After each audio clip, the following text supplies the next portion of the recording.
Greetings, everyone. It's Professor Dan here with another installment of Professor Dan Does Videos About Ethics. Ethics, of course, they make you take not because they think you're a bad person, but because they know you are. In today's installment, I'm going to talk about what are called care-based ethics, or care ethics for short. So one of the things that people sometimes like to do when they're teaching ethics is they like to come up with scenarios. And one of the popular scenarios that somebody named Kohlberg came up with some years ago was to take a situation and see what decision people would make. And the situation went something like this. Your spouse is about to die of some bizarre rare disease. Interestingly, some pharmacist somewhere has come up with a cure for that disease, because that's actually how cures for diseases are created, by rando pharmacists coming up with something in some CVS somewhere. Anyway, in the scenario, the pharmacist has come up with this cure and he's selling it for $4,000 a dose, but you only have $2,000, so what do? And what Kohlberg noticed was that some people were insistent that they would steal the cure if they couldn't buy it, because stealing is wrong, but letting somebody die is more wronger, so therefore life beats property and I'll steal the cure. Other people, though, had a tendency to think that the alternatives, let spouse die or steal the cure, weren't the only alternatives there could possibly be. There must be some other alternative. One of those other alternatives was to look at what we call the relationships.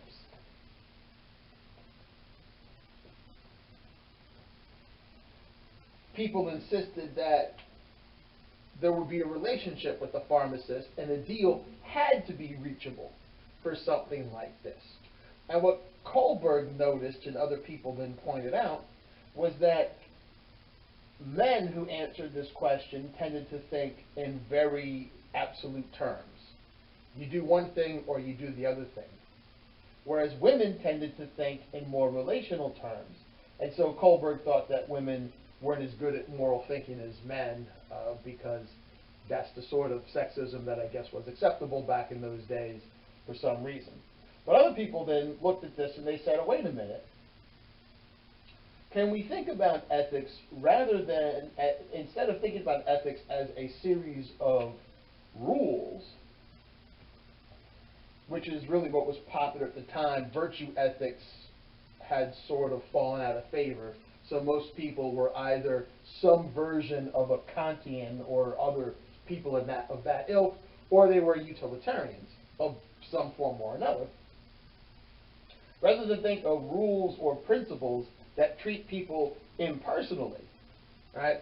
That treat people impartially, as followers of these ethics like to say, why don't we look at people in terms of their concrete relationships, and maybe we can come up with some kind of ethics based on that.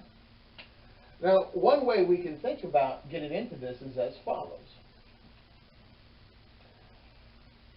If you are a utilitarian and you want to cause the most benefit, you have to consider your own benefits and harms as just the same as everybody else's. You don't get to consider yourself as more or less important.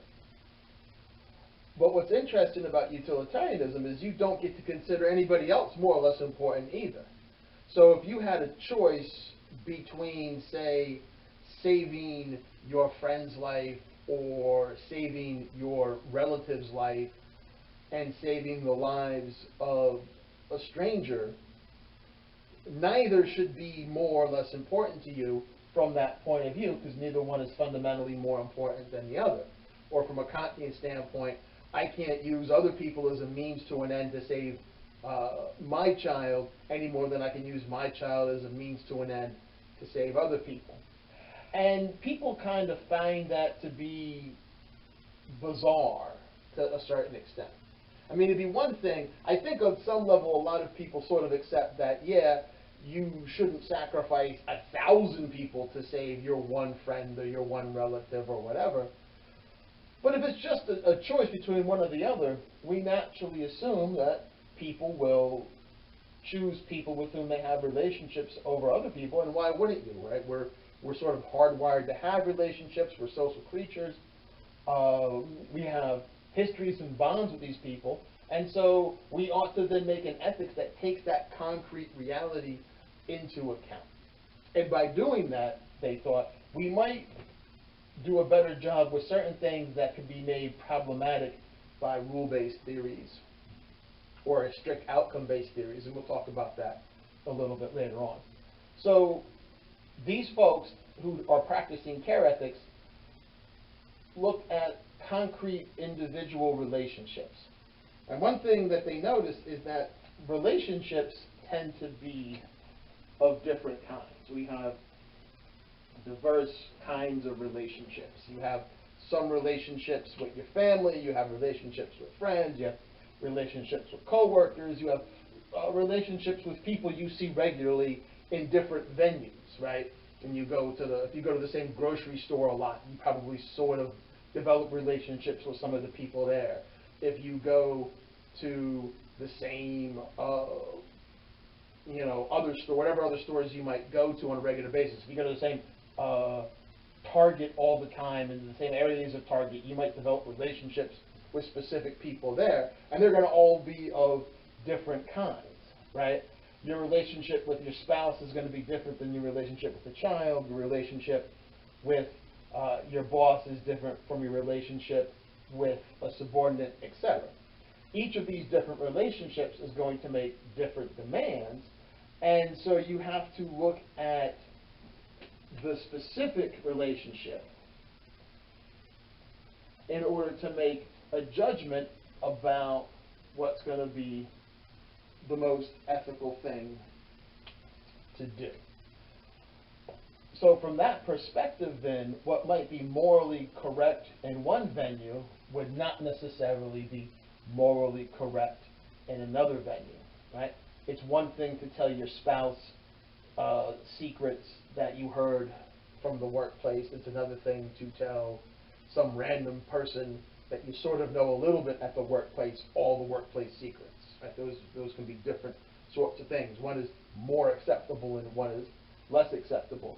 It's one thing to look at your spouse's phone data.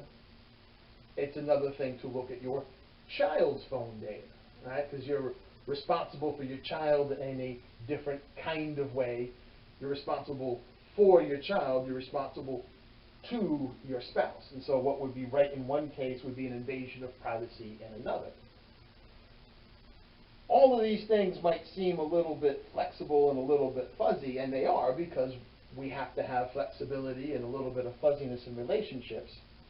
But there's a couple of things that really need to be in place. When we're looking at relationships, we have to remember that these relationships have to be caring in order to produce ethically sound decisions. Right? I have to have, and that's going to imply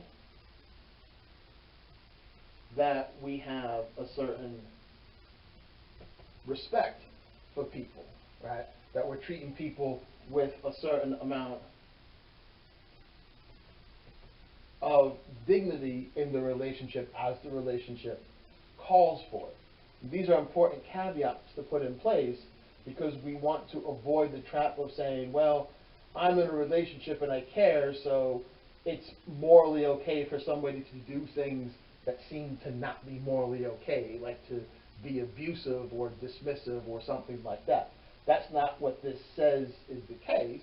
What this is saying, though, is that whereas we might think it's okay to not necessarily help a stranger with something, we might think that was morally wrong if you refused help to a friend or a relative because the specifics of the relationship are different. Now, let's look at a scenario where this might play out in real time in a way that might be of some relevance to some people maybe who are watching this video at some point. Let's say that you're working in a hospital because you are a nurse. So there's a variety of rules that go with doing that, what we call a code of ethics. That's not really what we've been doing at all in any of these videos. But there are a series of rules. However, if you're a nurse in a hospital, particularly let's say if you're working in a part of the hospital where you have a lot of long-term patients who are in a lot of distress, there's going to be relationships that you develop, and there's going to be relationships that you witness. And because of that, there may be times where things seem to be morally acceptable that on a rule-based system would seem to be unacceptable. For example, most rule-based systems, particularly say a Kantian system, would not allow somebody to choose some sort of, to refuse, for example, to be on a ventilator or something like that. You can't allow people to choose to die because that makes them feel better, because that's using yourself as a means to an end. So for a Kantian, you can't have any kind of passive or active assistance. You can't pull the plug, as it were, on people. But from a care-based perspective, you might look at the individual relationships that people have, and you might make care decisions, whether you're an employee of the hospital or you're a family member of the hospital, that will be different than the rule, but would make sense within the confines of the relationship. For example, if we respect people's wishes and autonomy, somebody who's in a close personal relationship with a person who's terminally ill might know intimately when that person wants to be taken off of life support in a different way than a rule-based system could determine. And so that's one of the instances where we might want to use something like this. Another place where this comes up is in the administering of justice. So there is a thought that justice is supposed to be what we call impartial. Right? Justice is supposed to be impartial. It's not supposed to look at context necessarily. It's not supposed to look at who you are and what you did and what your backstory is. It's just supposed to render its decisions in an objective fashion. And what a lot of care ethicists notice is that those decisions then really seem to get really harsh really quickly. They seem to lack care and compassion, and the thought was that these things should be brought into these decisions, or at least thought of in conjunction with these decisions, so that this and this might work together. So, for example, if you have somebody, one of the common sort of problems people like to bring up is they say, well, it goes back actually to the initial dilemma. If you steal from the pharmacist to get the medicine for your dying spouse, justice says that you have to go to jail. Well, maybe if we're operating with some individual care ethics, we might not be that strict in the application of our punishment, right? We might look at what's going on and what are the relationships involved and come to a different decision. Doesn't mean we necessarily will, but it means that we can add this element which then humanizes, to a certain extent, the application of our moral rules in a way that some people maybe would find helpful. And so this brings up a final sort of important point. When we're looking at some of our moral theories, they don't necessarily go well together. Utilitarianism and Kantian theories don't work together because each affirms what the other does. They both usually end up saying that the same things are right and wrong, but they don't work together as theories. But a care ethics can work in conjunction with another theory because you can use it on what we might call the micro level in order to help make decisions that are more well-rounded. At least that's what a care ethicist would say.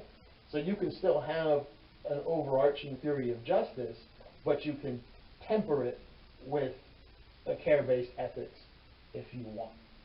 So that's basically how care ethics works in a nutshell, and that should do it right now for this series of videos for those of you who are watching them in some kind of order.